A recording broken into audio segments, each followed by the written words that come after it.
Hi friends, welcome back to my YouTube channel. ഈ കാണുന്നത് ക്യാരറ്റിൻ്റെ കൃഷിയാണ്.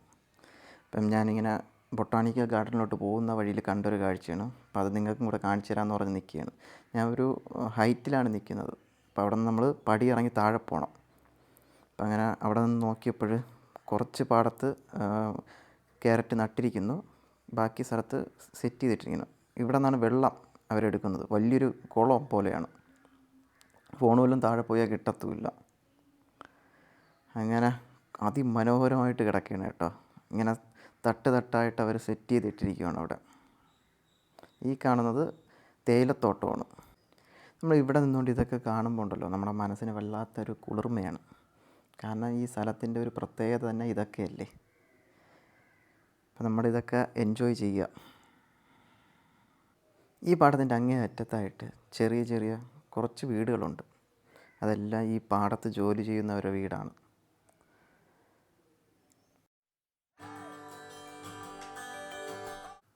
ഈ കാണുന്ന മലയുടെ താഴെയായിട്ട് ഒരു ചെറിയൊരു തേയിലത്തോട്ടമുണ്ട്. ഈ കാണുന്നതാണ് ആ ചെറിയൊരു തേയിലത്തോട്ടം. കണ്ടോ, ആ ഭംഗിയുണ്ടോ, ആ അടുക്കിയുള്ള ഒരു പച്ചപ്പ്. പക്ഷേ ഊട്ടിയിൽ ഈ ഒരു തേയിലത്തോട്ടം മാത്രം തന്നെ അത്യാവശ്യം വലുതായിട്ട് എനിക്ക് തോന്നിയത്. അല്ലാതെ എല്ലാം കുഞ്ഞായിട്ടുള്ള തേയിലത്തോട്ടമാണ്.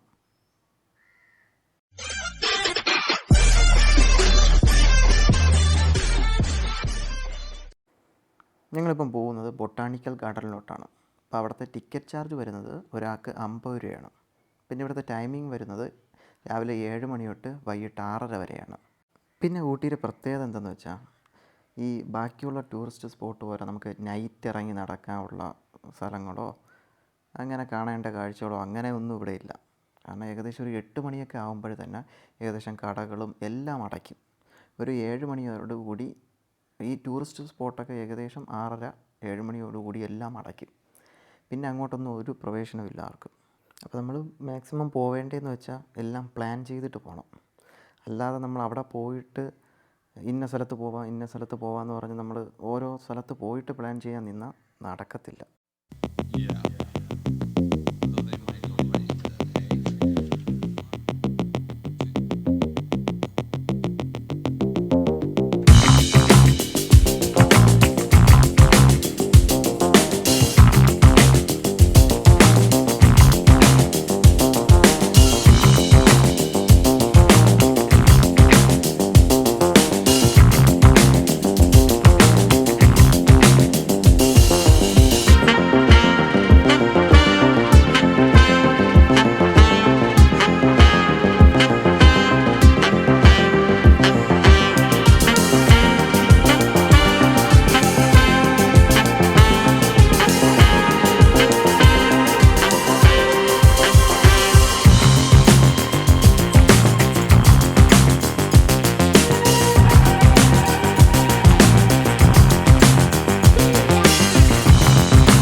ഹലോ ഗൈസ്, അങ്ങനെ നമ്മളിതാ ഊട്ടിയിൽ നിന്ന് തിരിച്ച് പോവുകയാണ്. ഇതാ ബാഗൊക്കെ പാക്ക് ചെയ്ത് എല്ലാം റെഡിയായി ഇതാ നിൽക്കുകയാണ്. അപ്പോൾ നമ്മളിന്ന് നേരെ പോകുന്നത് ആദിയോഗിയിലോട്ടാണ്, കോയമ്പത്തൂർ ആദിയോഗി. അപ്പോൾ ഇനി അവിടുത്തെ വിശേഷങ്ങൾ കാണാം. ബൈ.